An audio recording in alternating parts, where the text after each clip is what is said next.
Okay.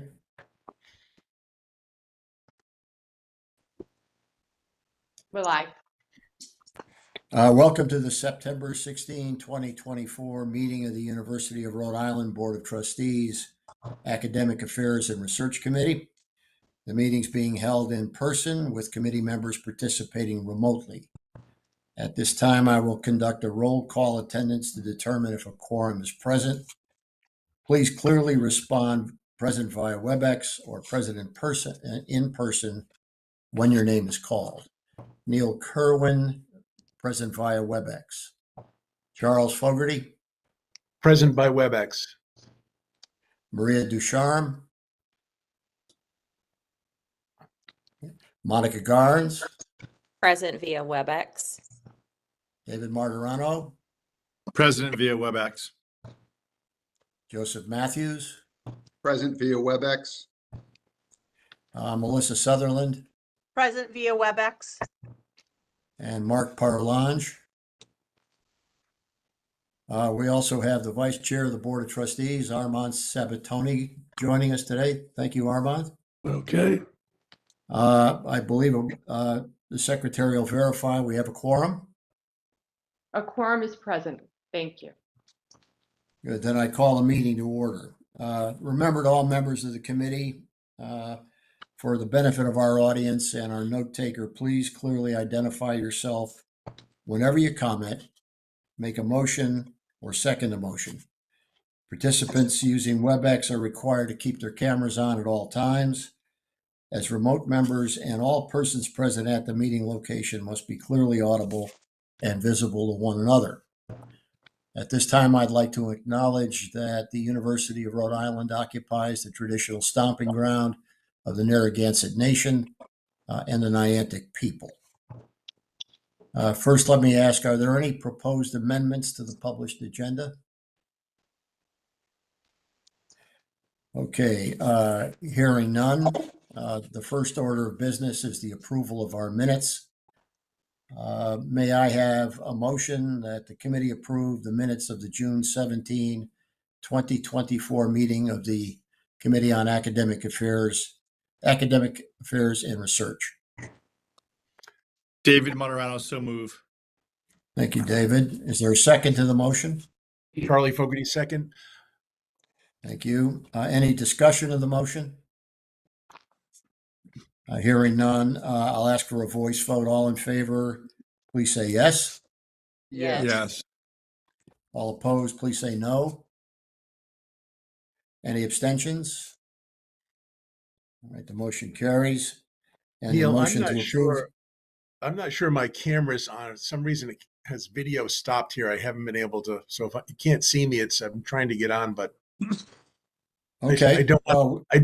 I don't want to get off because then I'm afraid I won't get back on again. So. All right. Well, we can hear you, Charlie. Okay. All right. So anyway, the motion to approve the minutes of June 17, 2024 are approved unanimously. The first item on our agenda is the report of our Chief Academic Officer. Provost Wolf, will you please begin? Great, thank you. If we could have our slides, please. And good afternoon, Chair Kerwin and members of the committee. I appreciate the opportunity to talk today about an update of the developments in academic affairs. So if we go to the next slide, we're going to have three topics just for updates, and then there is on the agenda a discussion item on preliminary enrollment update, as well as an action item on the awarding of degrees. So if we go to our next slide, in terms of the AI task force, if we can advance, please. Thank you. Next one. Yep, there we go. Since we last met, our AI task force concluded its work and submitted a final report, which we shared with the board. And the task force included in the report a number of observations, opportunities, challenges, and recommendations for the university to consider as we look to utilize AI in ways that make sense for our faculty, students, and staff that contribute to our strategic plan. A quick few takeaways is that the report highlights a range of potential opportunities in both the teaching and research areas, while also acknowledging the real concerns that do come along with AI, including bias and access inequities. On the teaching front, AI presents an opportunity to examine our current instructional approaches and begin to transform our pedagogical approaches to prepare students for the future that they will occupy. And on the research front, we have a number of faculty already immersed in AI across a range of disciplines, and this could enhance opportunities for interdisciplinary collaboration. So one thing for certain is that AI is here, and developing AI literacy among students, faculty, and staff will be critical moving forward. So again, it's included in your materials, and encourage you to have an opportunity to read that. Next up is a brief update on personnel. We can advance to the next slide, please. There are a few personnel updates underway within the Academic Affairs Division. After more than 35 years of dedicated service to URI, Dr. Ann Vieger, who was our Vice Provost for Faculty and Academic Initiatives, retired this month. And we're grateful to Ann for her leadership and her years of service at URI. With Ann's retirement, I've appointed Professor Sue Adams as the interim vice provost for academic and faculty initiatives. And Sue is a professor of human development and family science and is joining the provost office from our College of Health Sciences. She previously there served as the interim associate dean and department chair. So we're delighted to have her on board. Separately, we are embarking on a national search for a university librarian who will serve as the leader of our library. And the ideal candidate will be an experienced strategic leader with an innovative vision for a thriving, modernized library that serves the many needs of our diverse communities of faculty, staff, and students. We will be appointing a search committee in the coming weeks that will include representation from a cross-section of the university, and we'll keep the committee updated on that progress. A third update is that John Kirby, who is Dean of the College of Environment and Life Sciences, will be retiring this spring. And in the coming months, we will be conducting a national search with a plan of having someone in place, ideally by next summer. And Dean Kirby has had a tremendous impact on the College of Environment and Life Sciences. And I'm grateful that he has given us the time to conduct a search and work with him and his college to ensure a smooth transition. And one of the many exciting elements also under personnel is new faculty. Every time you start a new semester, you're welcoming new faculty to the URI community. And this fall semester, we have 57 new faculty joining the URI community. 32% are people of color. And just a reminder, these are not new faculty positions, but rather new faculty who are filling vacancies from retirements or other departures.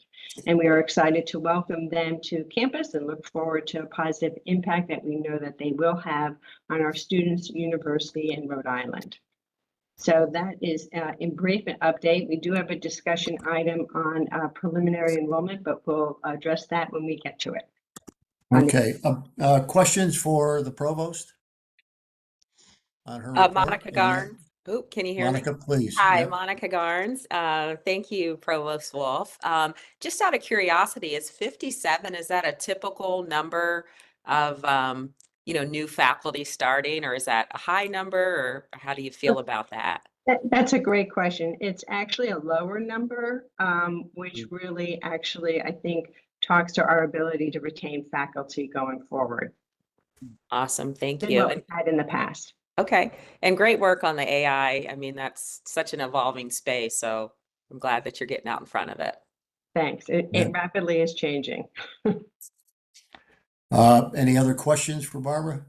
I've got actually two on the AI report. I know that some of this is covered in detail in the report itself, but what are faculty reporting with regard to appropriate use of AI by students in course papers and other submissions that students might have access to, chatbot or some other type of technology? Yeah, no, that's a great question, Neil. It's really quite wide ranging.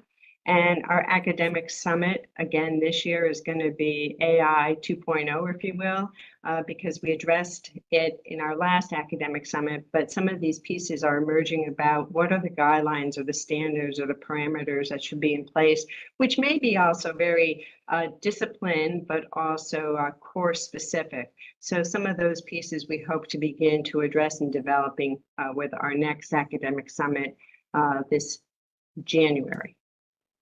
Okay.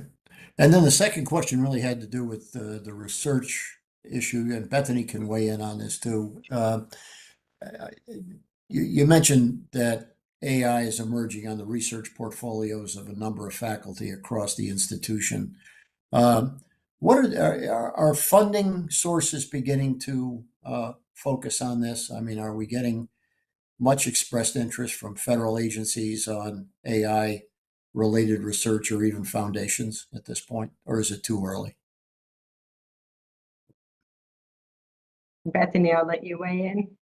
Yeah, I wouldn't say it's too early. I think particularly for, AI algorithm development and things like that, the National Science Foundation has long had calls. I think what's been interesting that does intersect is the actual use of AI in drafting proposals. And so the agencies have been kind of coming out with guidelines around that, because you can imagine using it to help you draft your research proposals. But from a fundamental, computer science side, it's really been the National Science Foundation that's been funding that. And I know we've had a few folks at URI be successful in that regard, but I would say we're leading the way more in terms of cyber and cybersecurity at this point.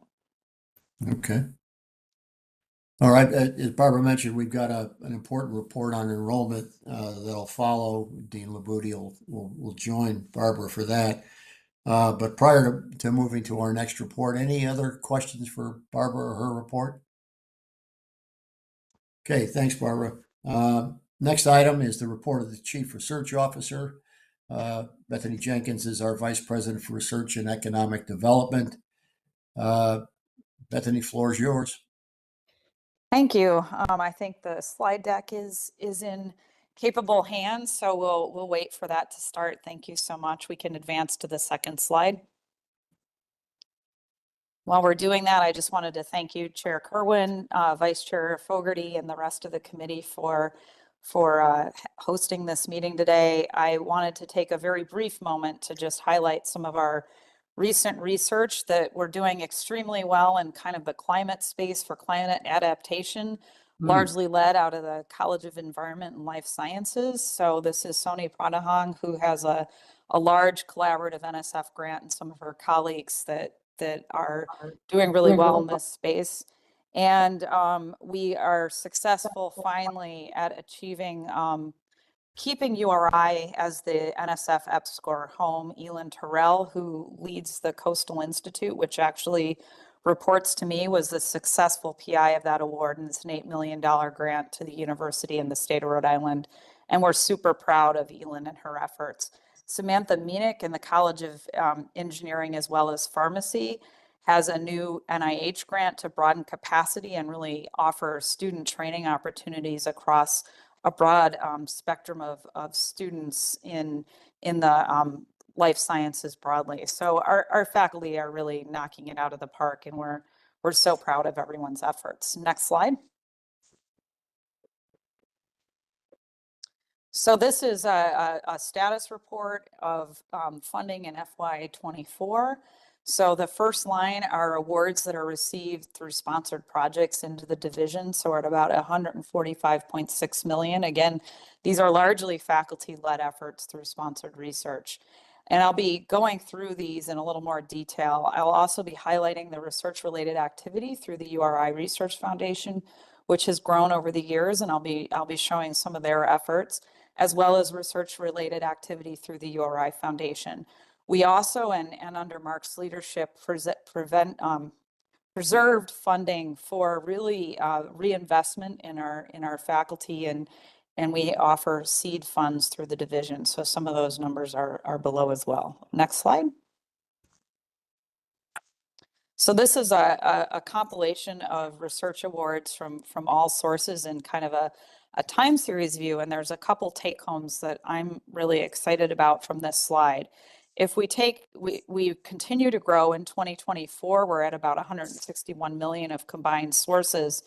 And if we take the kind of average of 2023 and 2024 and compare that to 2022 and 2021 without the kind of COVID relief, we're up at about 24% in those 2 years. So our growth is substantial and it seems sustained. So I'm just so proud of our community. And the other piece of this graph that I would like to present is the fact that the sponsored research. These are faculty members writing grants to come into the university from extramural funding sources are truly the lion's share of our research portfolio at the University of Rhode Island. So those are the dark blue bars, and the lighter blue bars and the pink bars are the monies coming in through the Research Foundation and the URI Foundation. So when we talk about growing research at the University of Rhode Island, something that I'm keenly interested in exploring are ways of holistic increasing all of these pieces that make up these stacked columns. Next slide. This is just to show, again, I've shown this in years past, kind of the funding distribution by our different colleges at the university. And one thing I want to call out is the fact that the College of Engineering has grown its research portfolio. So we look, I think, in the upcoming URI budget model that incentivizes a lot of revenues back to the colleges. We're very excited to help support our colleges, and the pie has been shifting a little bit with new successes in different colleges. And you can see that across the board, we have faculties that are very successful in receiving grant funding. Next slide. I'm going to spend some time now unpacking a little bit this piece of research support that comes in through the URI Research Foundation. I'll talk a little bit about their origins, the founding statute, and then a little more about the current landscape. And so, again, this is a time series view of research support coming in from the URI Research Foundation. And I'll talk about these business units in a minute, but there are kind of two key benchmarks that almost are responsible for the step function in the increase of funding. One is in 2013, when the Manufacturing Extension Program moved into the University of Rhode Island Research Foundation. I'll talk a little more about what that program does. And you can see that there was sort of a response a few years later in research revenues growing from the addition of that portfolio. And then again, significantly in 2018, there was another entity called 401 Tech Bridge that's a partnership with the Naval X Bridges that moved into the Research Foundation. And again, grants have grown in a corresponding way for their support. So they should be congratulated on growing their piece of research support that can help support the University of Rhode Island. Next slide. So I've passed this out at previous meetings, and I apologize for the wordy slide, but this is the founding legislation of the University of Rhode Island Research Foundation. It was started in 2007, and it was largely to be for the purposes of scientific research, technology, commercialization of our intellectual property, and such other purposes as may be necessary to develop and promote and enhance scientific research and technology at URI. And you'll see kind of bolded throughout this that there's aiding and assisting the University of Rhode Island research programs, education and training, and in particular, bullet point 4, it truly is the home of stewarding our intellectual property and growing that portfolio. Next slide. The other thing I wanted to highlight is the structure of the governance of the URI Research Foundation. So they're led by a 13-member board. There are 9 members outside the University of Rhode Island on this board. The board consists of 4 ex officio URI voting members that include President Parlange, the VP for Administration and Finance, Abby Benson, myself as the VP for Research and Economic Development, and then a seat, and I'm using the statutory language, the chairman of the Board of Governors, of course, the trustees, or his or her designee. And the designee currently is a URI Faculty Senate representative. The current members are nominated and elected to the board in 3-year terms. And from its inception in 2007 up through October of 2023, the URI Research Foundation was chaired by the University of Rhode Island's VP for Research and Economic Development. So it was led by the VP for Research up until the fall of 2023, when the board elected an independent chair, Pete Kaczmarek, who's the president and CEO of Methane Products.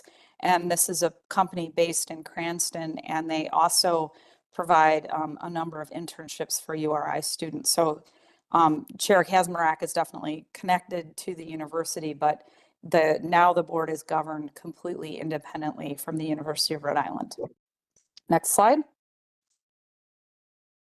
So the University of Rhode Island Research Foundation has been recentering themselves and going through their own strategic planning process. And this is ongoing, but was presented at their recent board meeting that I attended. And so their statement of purpose as they envision themselves is to be a leading driver of economic prosperity for Rhode Island by providing a scalable, flexible, shared support structure for current and future portfolio entities, and engaging URI research, the manufacturing community, and other regional resources and partnerships to accelerate innovation, advancement, entrepreneurship in Rhode Island's commercial and technological ecosystem. And something that I did discuss with them at their board meeting is that, you know, the sort of founding statutory purposes of IP is not as well reflected in this statement of purpose. So that's something that we've raised, because they are still the statutory home of commercializing our IP at the University of Rhode Island. Next slide. And this is just, again, a summary of that timeline I sort of showed you on that time series graph. So founded in 2007, and then this program called Polaris MEP, this is a manufacturing extension program, I'll talk a little bit more about it, was added in 2013. And then this other entity called 401 TechBridge was added later, and they are also helping steward our innovation campus funds and management. And I don't want to minimize that role and their important role in helping us with our innovation campuses. We have an oyster hatchery down in Matunic. We are in active conversations around a greenhouse venture, and they've been instrumental in helping us with our agreements with external partners around innovation campuses. So that is a new and also very critical role that they've been stewarding quite well. Next slide. And so this is their organization in terms of kind of these business units. So the manufacturing extension program is a program that exists in every state, and it really helps with upskilling workers for the manufacturing industry. And it's funded by the National Institute of Standards and Technologies, known as NIST. So this is federal funding that comes into the URI Research Foundation to help with this mission of manufacturing extension.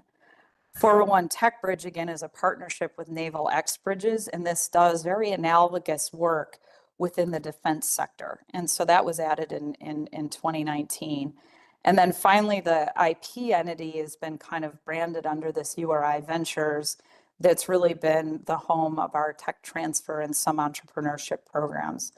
Although I will say the 401 TechBridge funding, which has come in through some earmarks to the University of Rhode Island Research Foundation, has been doing a lot with, you've heard about the Rise Up program and our innovation fellows, that has lived under the auspices of funding flowing through the 401 TechBridge business unit. Next slide. And so here's some highlights from their program. And so not only does the MEP have funding through NIST, it also has some DoD funding. And so this is, again, a really important program for training workers and students in the state of Rhode Island. Next slide. The 401 TechBridge, again, has a number of programs, but the one that aligns most closely with the university is this Rise Up program. This is through federal funding to that program that has monies for faculty fellows to be part of an entrepreneurship program, opportunities for students and postdocs to learn entrepreneurial skills and engage with our RIP infrastructure. So these are some of the highlights of that 401 Tech Bridge program. And I know folks at the URI Research Foundation are definitely happy to share more about this if you have questions. Next slide.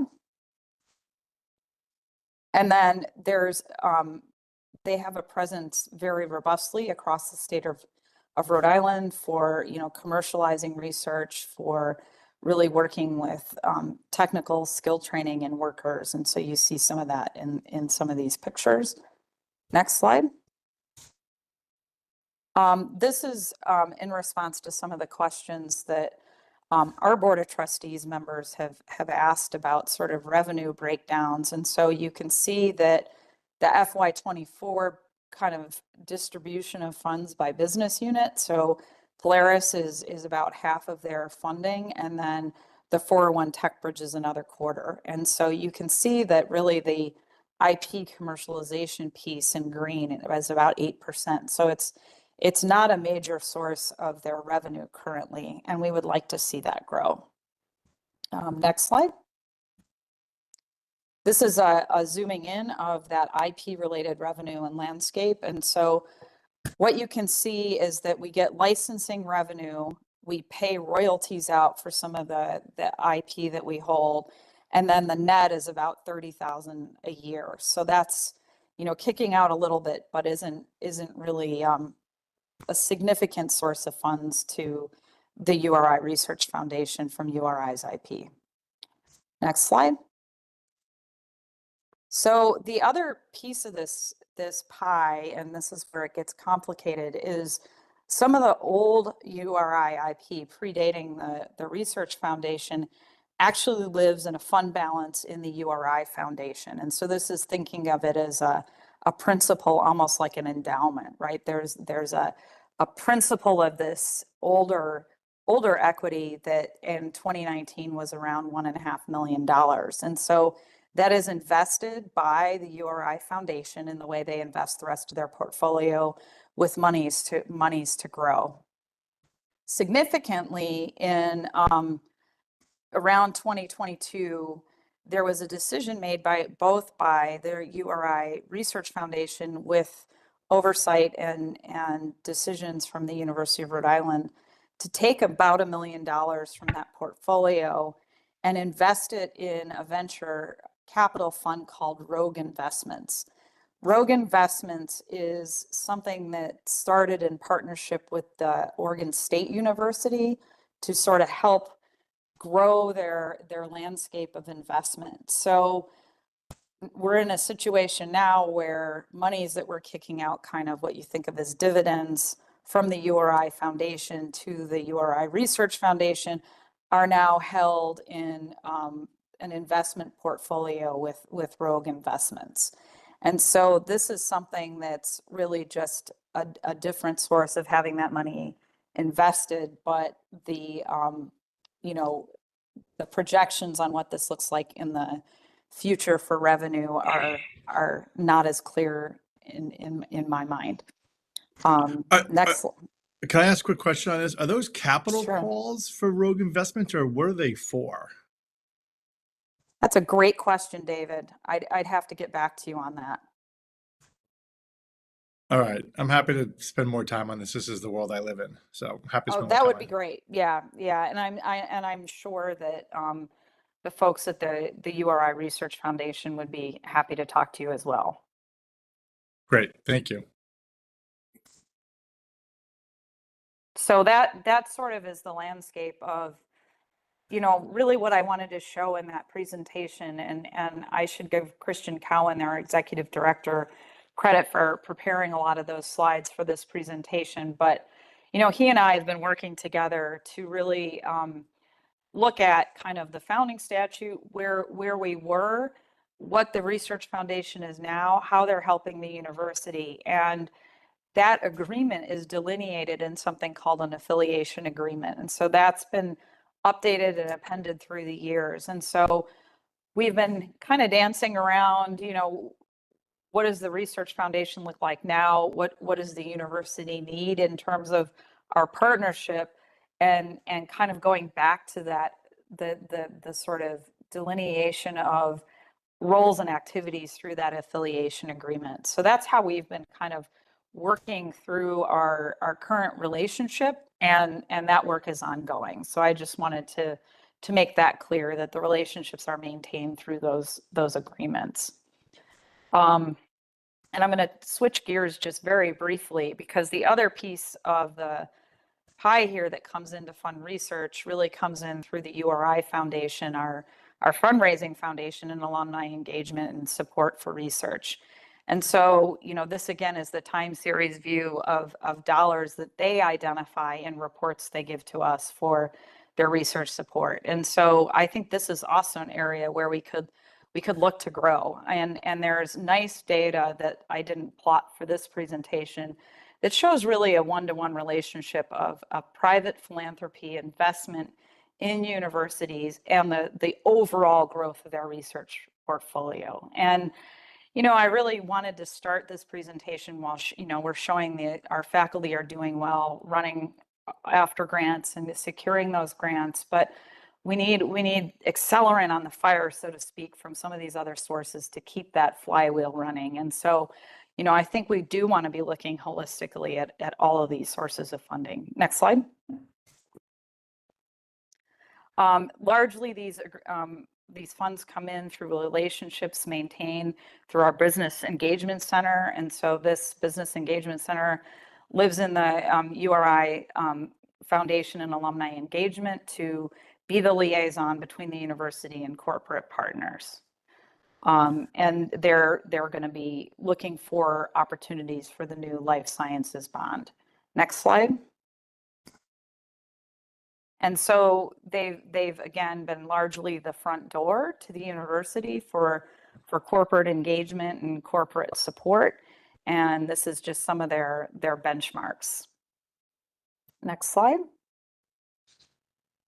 And then some of the major companies that you've heard of in Rhode Island have been partners that the Business Engagement Center has stewarded: Ørsted and Offshore Wind, Amgen, who's used our PDI and pharmacy to train employees, a new agreement with Rhode Island Energy and the College of Engineering, and as well as IBM. So, we're really hoping that we can start leaning on our corporate partners to really see that there's money to be gained by investing in the University of Rhode Island. Next slide. And the Business Engagement Center is led by Catherine Flynn, who's the executive director, with a lot of touch points to government relations and corporate and foundation relations. So that ends the slide portion of my presentation. I'd be very happy to take questions that you might have. Bethany, Yeah, go ahead, Armand. I'm sorry. yeah, I just wanted to back up a little. Someone from URI was always the chair of this board until when? October 2023. Is that when the chair election came up, or was that a special election called? That's a great question. I believe it was when the election came up. There is a governance committee, and that election was stewarded through that governance committee. And so I don't know, it coincided with a change in the leadership of the Division of Research, and I don't know if it was a term or a special election at that point. Armand, that was a question of mine as well. If effectively the person in your position, Bethany, had ex officio status as board chair for the Research Foundation, there must have been a change in bylaws or some other instrument that altered who was eligible to serve as chair. So I'd kind of like to take a look at how that was done, just for my own education. Neil, I could speak to that if you wouldn't mind. That there was Yeah, listen, sure. Yeah, go ahead. Yeah. It was not an ex officio position. They simply elected the VPRED to the position before. It was always an elected chair. They didn't change the bylaws.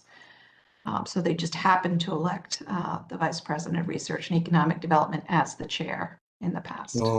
So basically for 15 years, the VP for research had been elected by the full board.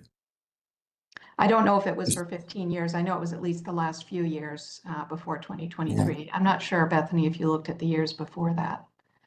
I didn't. The one piece of information I have is when I pulled the old VPR job description, it was actually written into that job description that the VP So, RED would serve as the board chair.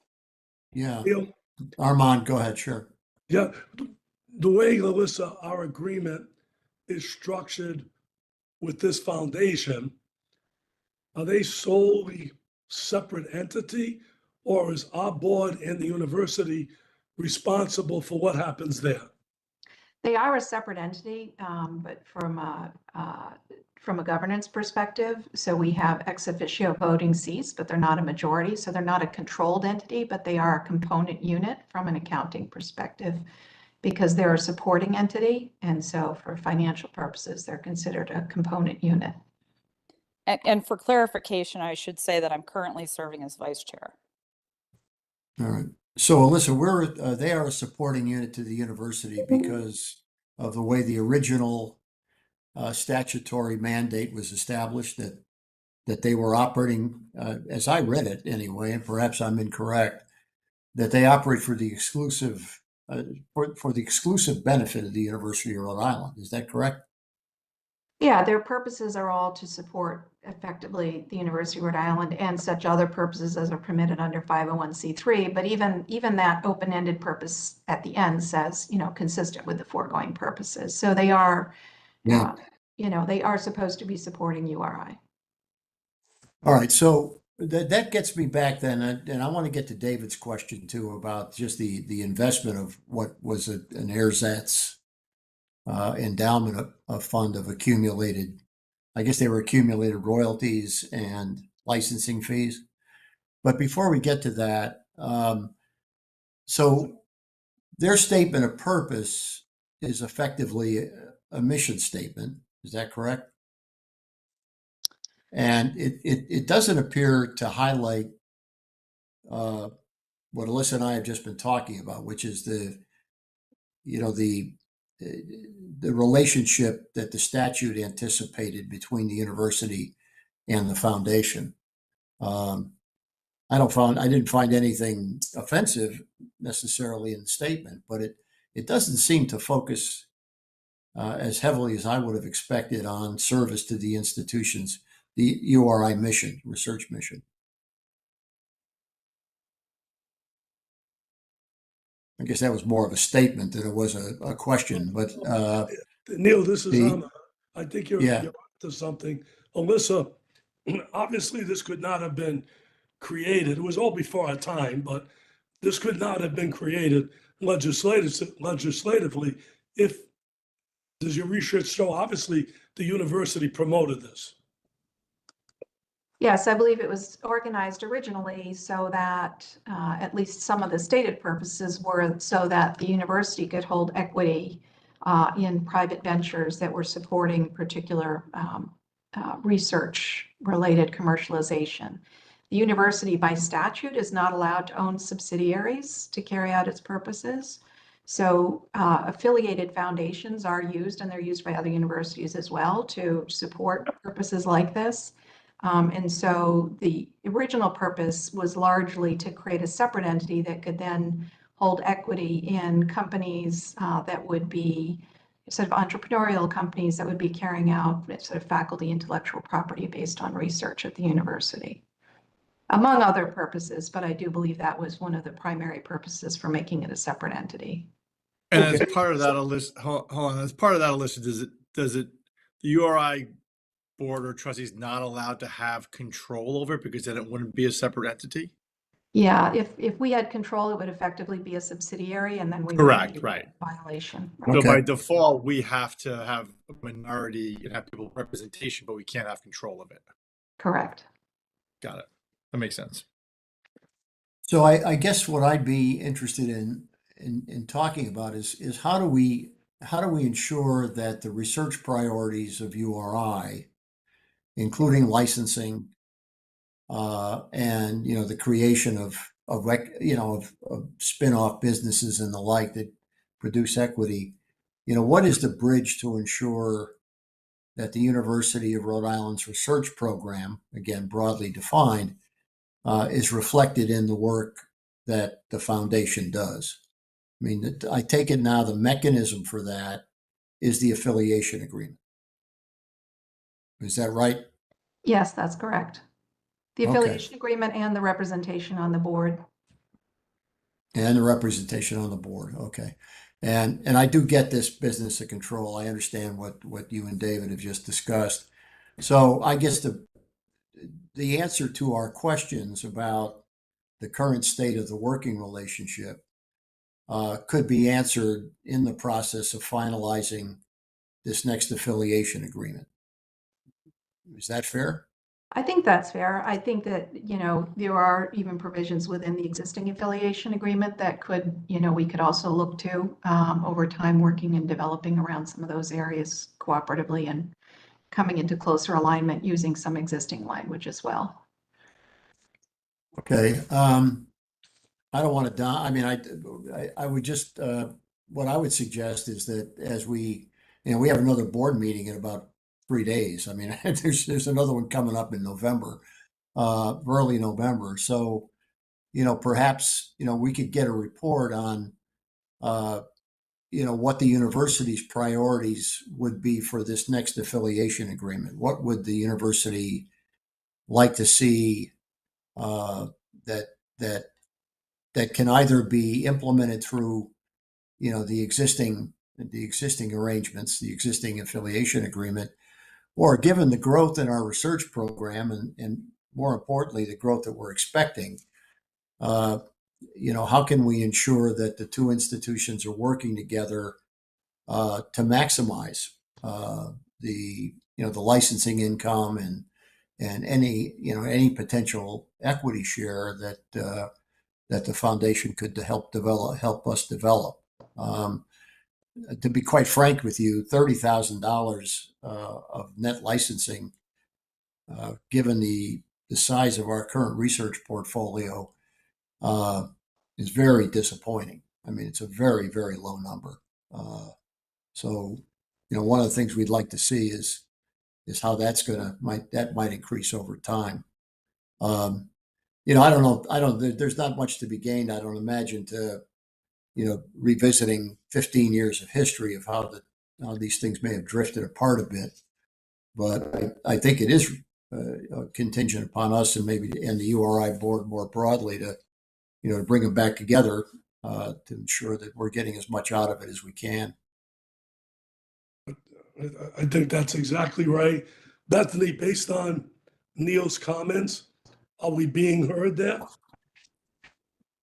Yeah, I being think heard? I think we're definitely being heard in terms of, Pete and Christian understand that, we've had conversations around this. I know Mark has met with them a number of times as well. So, we're making it clear that we're working towards better alignment and working through this affiliation agreement.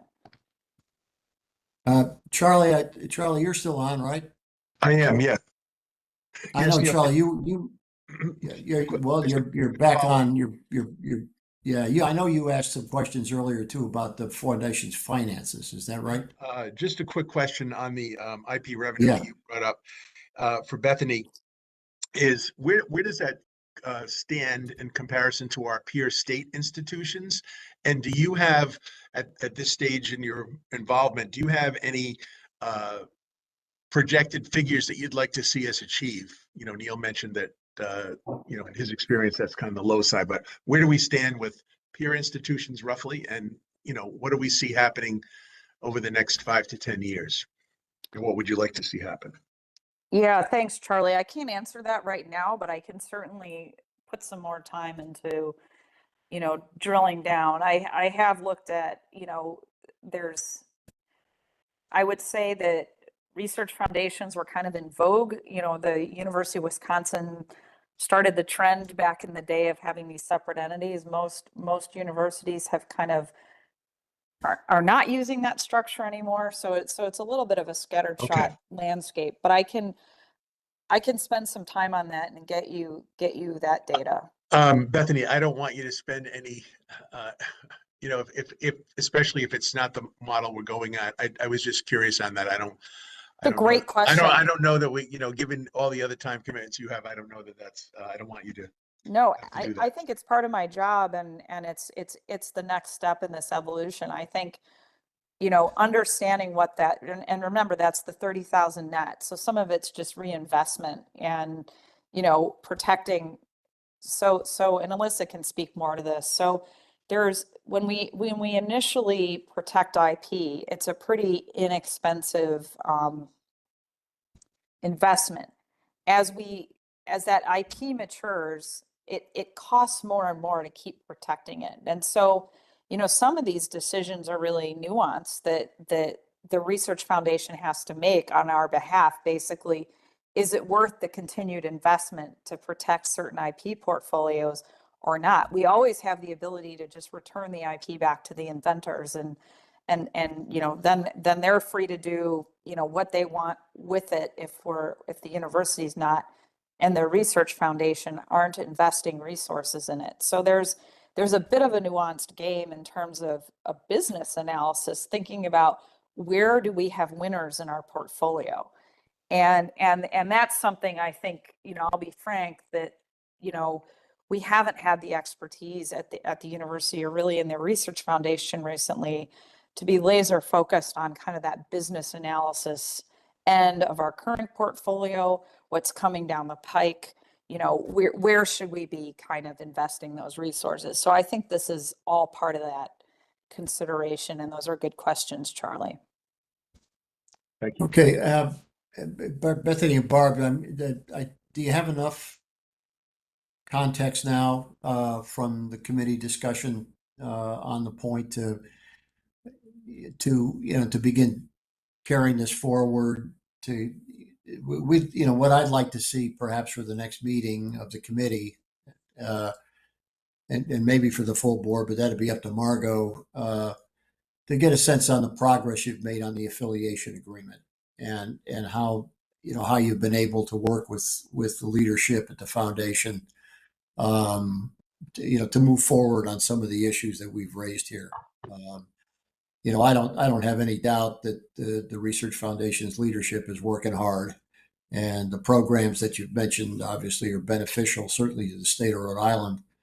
You know, but fundamentally, we want to be sure that every within reason that you know, the opportunities that you and your colleagues on the faculty are developing through the research, you know, have an appropriate avenue, you know, to maximizing their benefit. So the affiliation agreement seems to me to be the best vehicle, you know, for us to continue discussing. And, you know, if you'll provide a report to us in November about how we're doing with the foundation in getting that accomplished, it'd be, I think, very helpful. And you know, I think the question Charlie raised about the alternative ways one could accomplish, you know, what we're, you know, setting out here. You know, I agree with Charlie. You've got a big enough plate right now, but I do think that, you know, this is an area that, you know, is going to be more and more important to the university given the trajectory we're on, you know, in terms of research. Okay, any other questions for Bethany on the research portfolio, broadly defined? Okay, if not, then I guess we'll return to the provost and to Dean Labuti for a report on enrollment, which at this time of the year is very important. Great. Thank you, Chair Kerwin. At the last committee meeting for this group, we were in the midst of wading through the federal government's difficult FAFSA rollout. And with the semester now underway, what we thought we would do is provide a preliminary update on enrollment, while noting that we will not have the final numbers until October, but at least it gives you a preliminary preview to this. So I'm going to turn to Dean LaBeauty, who is our Associate Vice President for Enrollment Management and Student Success, to start us off with this discussion. Dean. Great. Thank you, Provost Wolf. Good afternoon, everyone. Good seeing you today. Hopefully, if I can get those slides back up, please. And I have a few slides to show you. As Provost Wolf said, October 15th is our census day. So normally, following October 15th, the board meeting, I will give an extensive update, but I do have a quick summary for you. First of all, we started the semester off great with a terrific move-in. We had over 100 events during O Week. One of my favorites was Roadie Fest, where we had several hundred student organizations engaging with our new students and those living on campus. It was terrific. Thank you for these slides. So some preliminary enrollment update, 26,983 applications. And you'll see in a second that that is over 1,500 applications year over year. This year, we're going to be bringing in about 50 new first-year students and over 600 transfer students. I should note that right now we are still in the add period where students are still registering and adding classes, and that is why these are preliminary numbers.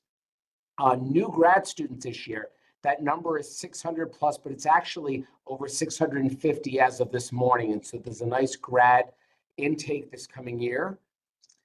30% of our students identify once again as first in their family attending college.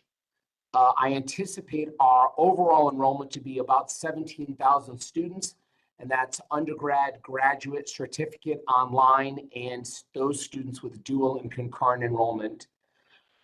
Number of states, as you can see there, we have 47 states in 65 countries.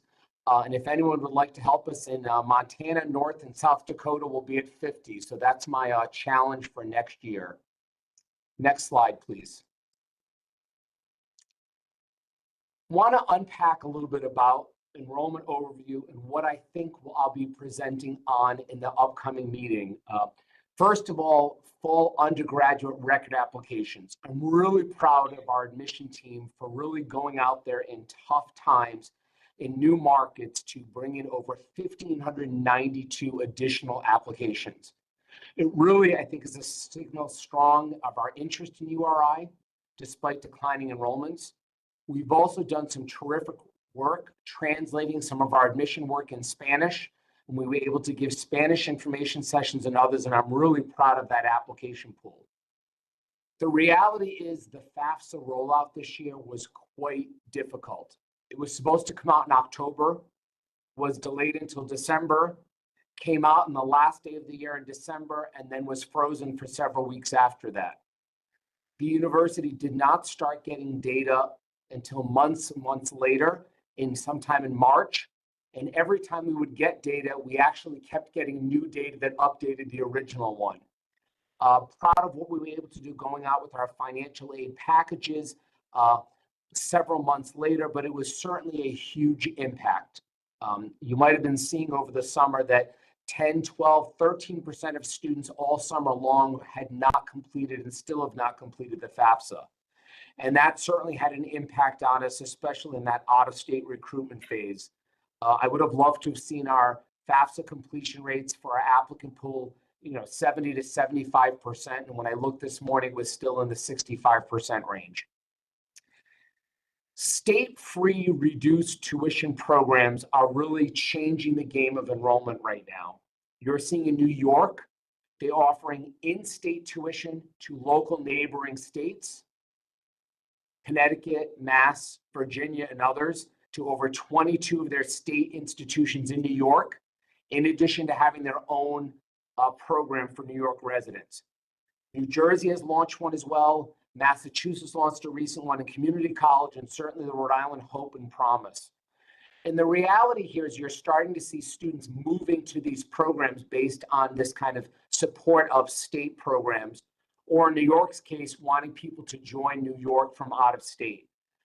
My update on where exactly our students that were accepted are enrolling will be done post October 15th, when I can actually send our data to the National Clearinghouse and learn more about that impact. We're also watching our yield and retention rates. And on the bottom there, you'll see we're monitoring our impact of things like tuition increases, the economy and the current loan interest rates, the FAFSA, our housing availability, and us needing to go back to triples. And again, we're in our currently registration period. So proud of where we are with overall enrollment. I think you're going to see we've got a dip in our first year out-of-state students. Transfer students look terrific, and I'm welcome to take any questions now that you might have. And I promise I'll be back post October 15th with all the great charts and things that you always like to see each year. Thank you.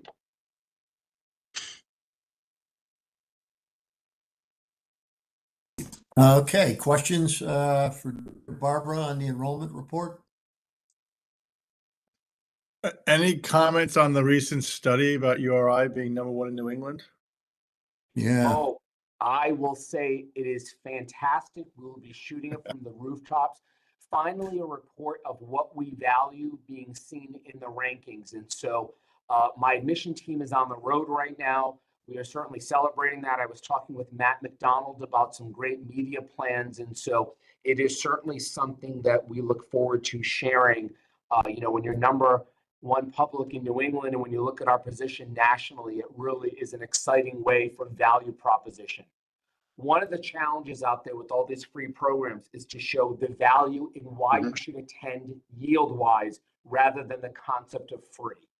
And so this report certainly is a great example of showing that value proposition. And so it is a fantastic report that came out, and I can assure you we will be singing it from the rooftops from Kingston to Texas and beyond.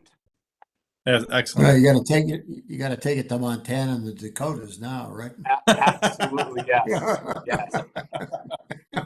We shall. Well, I mean, I'm with David. I thought that was an extraordinary result, given the New England publics, and all the more reason. I mean, preaching to the choir here that hope and promise.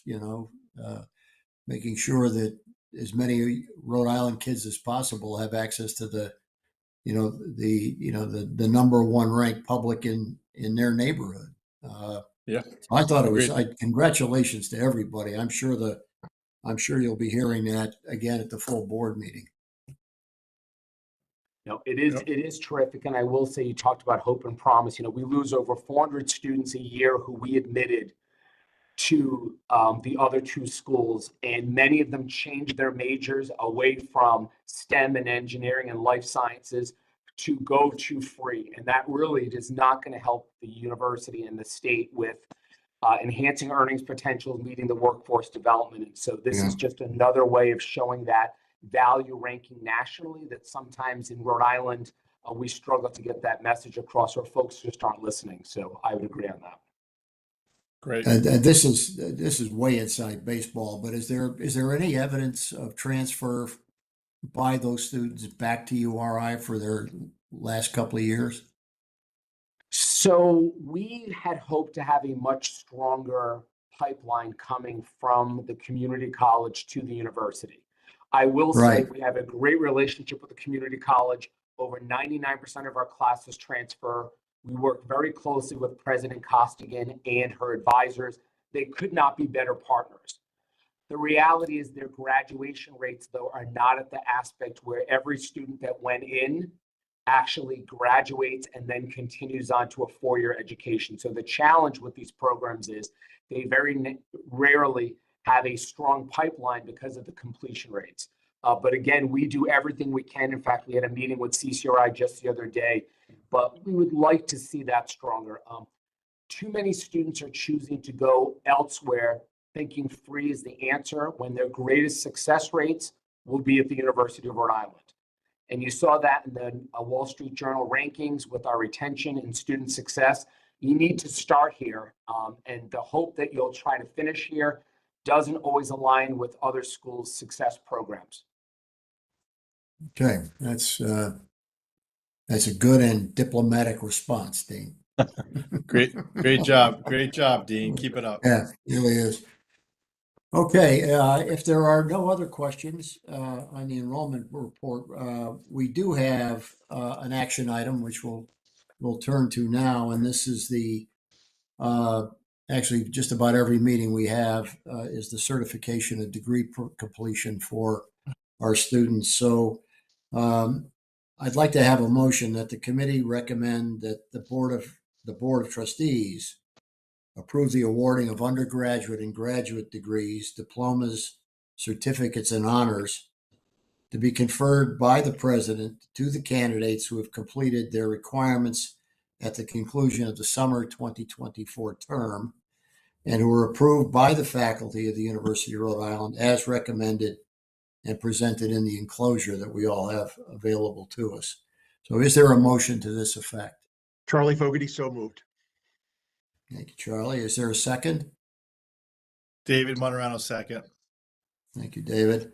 Any discussion of the motion? All right, no discussion. I'll ask for a voice vote. All in favor of the motion, please say yes. Yes. Yes. All opposed, please say no. Any abstentions? Okay, hearing none, the motion is approved unanimously. Last agenda item is a motion to adjourn. Monica Garn, so moved. Okay, Monica, thank you. A second? Joseph Matthews, second. All right, Joe. All of those, a discussion of the motion. Who would like to discuss the motion for the next 26 minutes? No one. That's surprising. All right, so then all in favor, please say yes. Yes. Yes. Yes. All opposed, please say no. Any abstentions?